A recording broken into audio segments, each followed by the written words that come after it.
SMS अस्पताल में नए एचएलए लैब की शुरुआत होने वाली है। एचएलए लैब के शुरू होने के बाद आपको बता दें, ऑर्गन ट्रांसप्लांट के लिए डोनर और रिसीवर के सैंपल जांच के लिए मरीजों को महात्मा गांधी अस्पताल जाने की ज़रूरत नहीं होगी।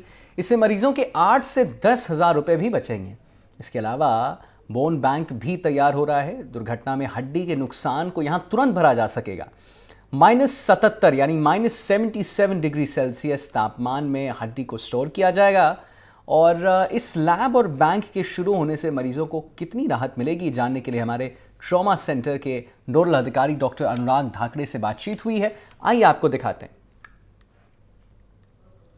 तो उससे पहले कि हम आपको ये बताएं और वो पूरी बातचीत दिखाएं, हम आपको एक बार फिर से अवगत कराना चाहते हैं कि कैसे एक नई पहल में एसएमएस अस्पताल में नए एचएलए लैब की शुरुआत हुई है। एचएलए लैब के शुरू होने के बाद ऑर्गन ट्रांसप्लांट की, जो कि एक बहुत ही मतलब ज्वलंत टॉपिक है, ऑर्गन ट्रांसप्लांट के लिए डोनर और रिसीवर के सैंपल जांच के लिए मरीजों को महात्मा गांधी अस्पताल जाने की जरूरत नहीं होगी। और क्या कुछ बातचीत हुई है, ये आपको दिखाते हैं। प्रदेश का पहला एचएलए लैब एसएमएस हॉस्पिटल में शुरू होने वाला है और इससे खास तौर पे ऑर्गन ट्रांसप्लांट के लिए आने वाले मरीजों को बड़ी राहत मिलेगी। और इसकी शुरुआत एसएमएस हॉस्पिटल के ट्रॉमा सेंटर में हो रही है। उसके नोडल अधिकारी अनुराग सर हमारे साथ हैं। सर, क्या है एचएलए लैब और किस प्रकार से ये मरीजों को, लोगों को फायदा पहुंचाएगा? देखिए, एचएलए का मतलब है ह्यूमन ल्यूकोसाइट एंटीजन टेस्ट। ये एचएलए टाइपिंग करने का मतलब है कि जो अंग देने वाला है और अंग ग्रहण करने वाला है, उनके जो टिश्यूज हैं, ऊतक हैं उनके, उनमें कितनी अधिक मैचिंग है। तो जितनी अधिक मैचिंग होती है उन एचएलए टाइपिंग में, तो उससे उतना ही अधिक जो वो ट्रांसप्लांट है उसके सक्सेसफुल रहने की वो रहती है, संभावना रहती है। तो ये एचएलए टाइपिंग की अपने गवर्नमेंट मेडिकल कॉलेज में जो ट्रॉमा सेंटर में लैब स्थापित हो रही है, तो इससे क्या है, अभी मेडिकल कॉलेज का जो दूसरे जहाँ पर ये इंस्टीट्यूट्स हैं, जहाँ पर निजी क्षेत्र में, उनसे एमओयू किया हुआ है, उसके आधार पर हम भेजते हैं, वो चीज भेजने की जरूरत नहीं पड़ेगी। और राज्य सरकार के अंगदान की जो ये एक मुहिम के रूप में जिसे चलाया जा रहा है, उसमें हमारी राज्य सरकार, हमारी एसीएस, हमारे कमिश्नर सब इसमें, उनकी इच्छा है कि राजस्थान जो है इस क्षेत्र में अग्रणी बनकर आए। तो उस कार्यक्रम को भी गतिशीलता देने में बहुत सहायक होगा। लैब में क्या कुछ होगा सर? कैसे आप लोग किसी को मॉनिटर करेंगे जो आता है रिसीवर और डोनर, तो उससे क्या फायदा पहुंचेगा मरीजों को? थोड़ा इसके बारे में समझाइए सर। वही मैं आपको कहना चाह रहा हूँ, जैसे 8 से 10,000 रुपये पर टेस्ट का जो उनका एक्सपेंडिचर है वो गवर्नमेंट की तरफ से वेव हो जाएगा।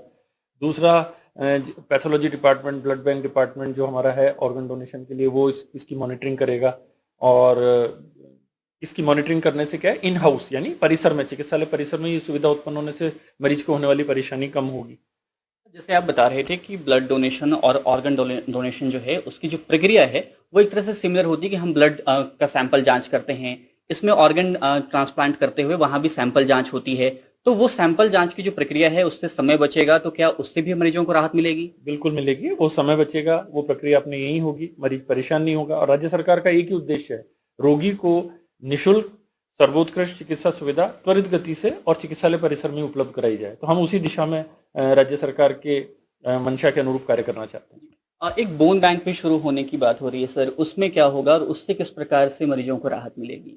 जी हाँ, 10 जनवरी 2024 को जो हमारे पूर्व मेडिकल एजुकेशन कमिश्नर हैं श्री नकाते साहब, उनकी अध्यक्षता में जो हमारी एसीएस हैं मैडम शुभा सिंह जी, उनके निर्देश पर एक मीटिंग हुई थी। तो उसमें ये प्रस्ताव आया था कि भाई ट्रॉमा सेंटर में एक बोन बैंक की भी स्थापना की जाए। बोन बैंक का महत्व यह है, जैसे रोड ट्रैफिक एक्सीडेंट है, रोड ट्रैफिक एक्सीडेंट्स में मान लीजिए एक्सीडेंट साइट पर ही बोन के काफी पीसेस गिर गए और वो एक गैप क्रिएट हो गया बोन में।